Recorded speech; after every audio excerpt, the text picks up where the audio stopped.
حسرت نکالنے والے تم ہو، حسرت نکالنے والے آقا تم ہو حسرت، تم ہو حسرت نکالنے والے، تم ہو حسرت نکالنے والے، ہم نامرادوں کو پالنے والے، نامرادوں کو پالنے والے، نامرادوں کو پالنے والے تم ہو حسرت۔ اور شعر دیکھیں، سمجھنے کی کوشش کریں۔ فرماتے ہیں علامہ حسن، اعلی حضرت کے بھائی ہیں یہ، حضور اعلی حضرت کے بڑے بھائی، کہتے ہیں تم سے منہ مانگی آس ملتی ہے، تم سے منہ مانگی آس ملتی ہے۔ بھائی نے کہا تھا نا، وہاں کیا جود و کرم ہے شہ بتا تیرا، نہیں سنتا ہی نہیں، نہیں سنتا ہی نہیں مانگنے والا تیرا، تم سے منہ مانگی آس ملتی ہے، اور ہوتے ہیں واللہ اور ہوتے ہیں ٹالنے والے، اور ہوتے ہیں ٹالنے والے مولا، اور ہوتے ہیں ٹالنے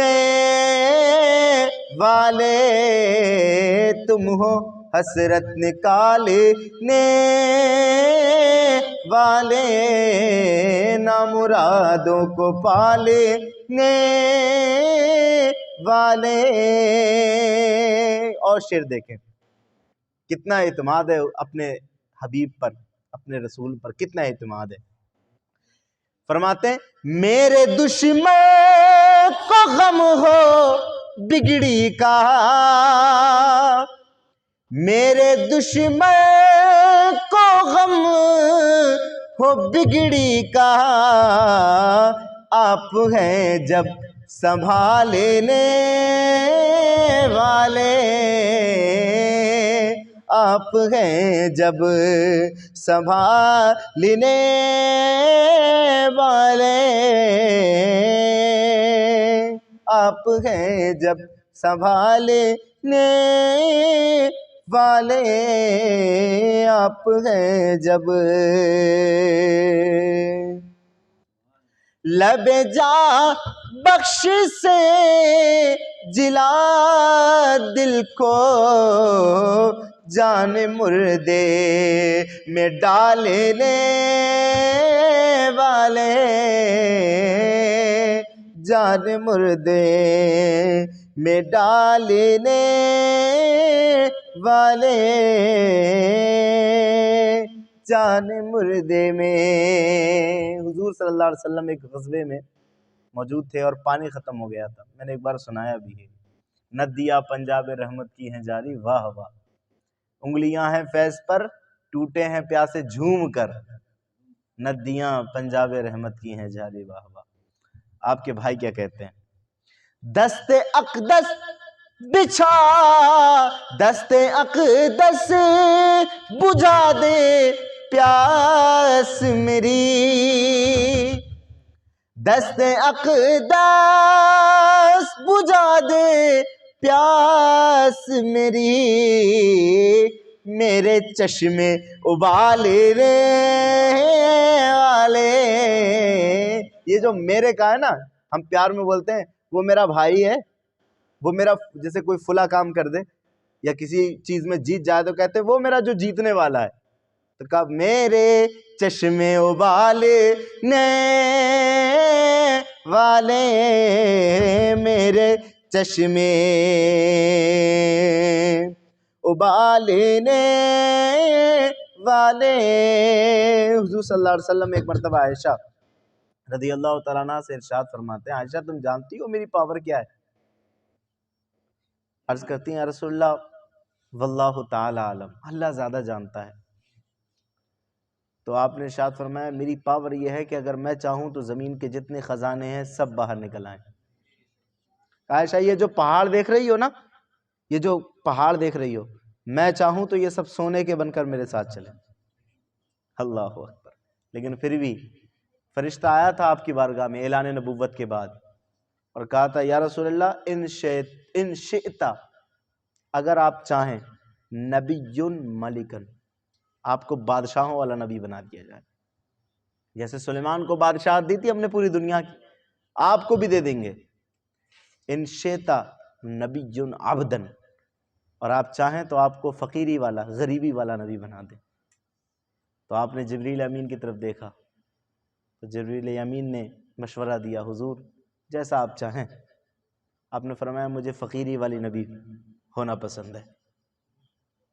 تو میں نے عالم تصور میں سوال کیا یا رسول اللہ آپ نے فقیری کو کیوں اختیار فرمایا؟ اے اللہ کے رسول وجہ کیا تھی؟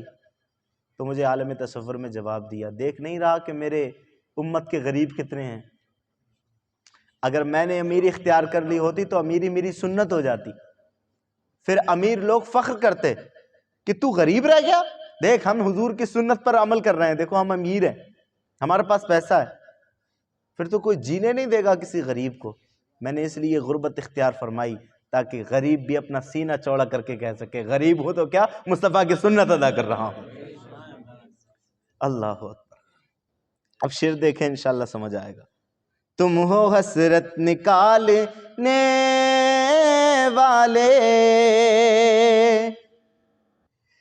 ہے تیرے آستاں کی خاک نشین، ہے تیرے آستاں کی خاک نشین، تخت پر تاج پر خاک ڈالنے والے، خاک تخت پر خاک ڈالنے والے،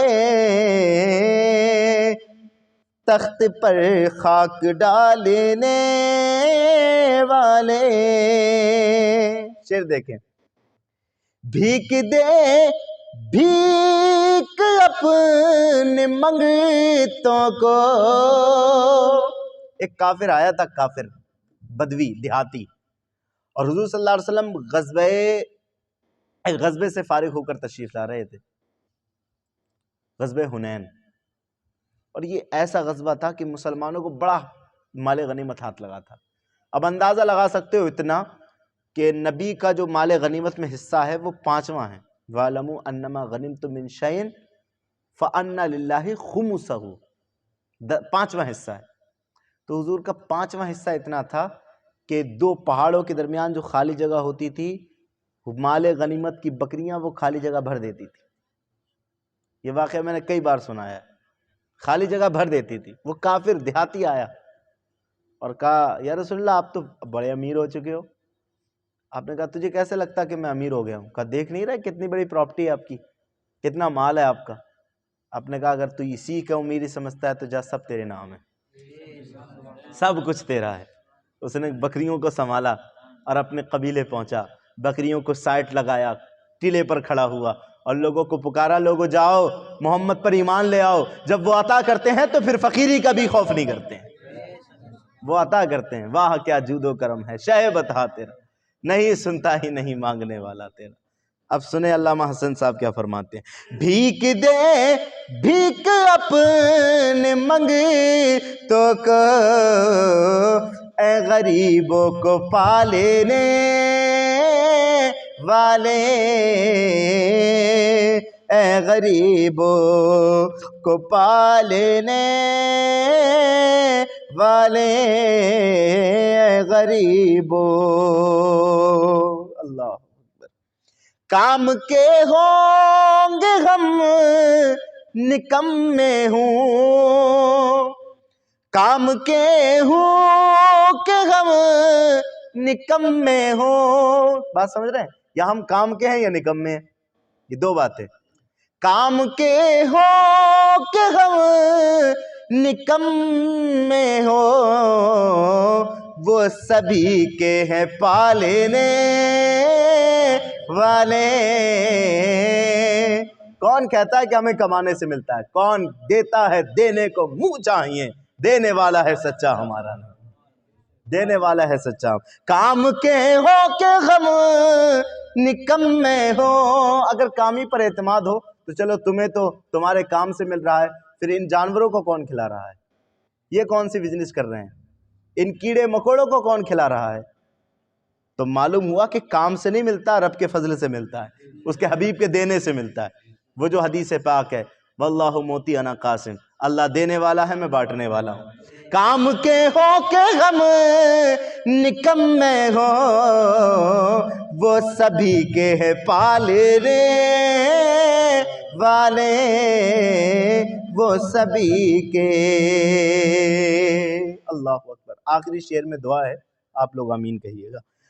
رنگ سے زنگ سے، زنگ مطلب میل، زنگ سے پاک صاف دل کو کرے، زنگ سے پاک صاف دل کو کرے، اندھے شیشے اجالنے والے، اندھے شیشے اجالنے والے، اندھے شیشے. مقطع دیکھیں حضرت کے بھائی کیا کہتے ہیں. خار غم کا ہے، خار غم کا حسن کو کھٹکا ہے. خار مانے کانٹا آتا ہے، خار غم غم کا کانٹا. اس غم کے کانٹے کا حسن کو خطرہ ہے، کہیں یہ غم ہمیں ڈوب نہ لے جائے، غم کی وجہ سے ہم کہیں اعمال حسنہ کرنا چھوڑ نہ دیں. خار غم کا حسن کو کھٹکا ہے، دل سے کانٹا نکالنے والے، دل سے کانٹا نکالنے والے، تم ہو حسرت نکالنے والے، نامرادوں کو پالنے والے، تم ہو حسرت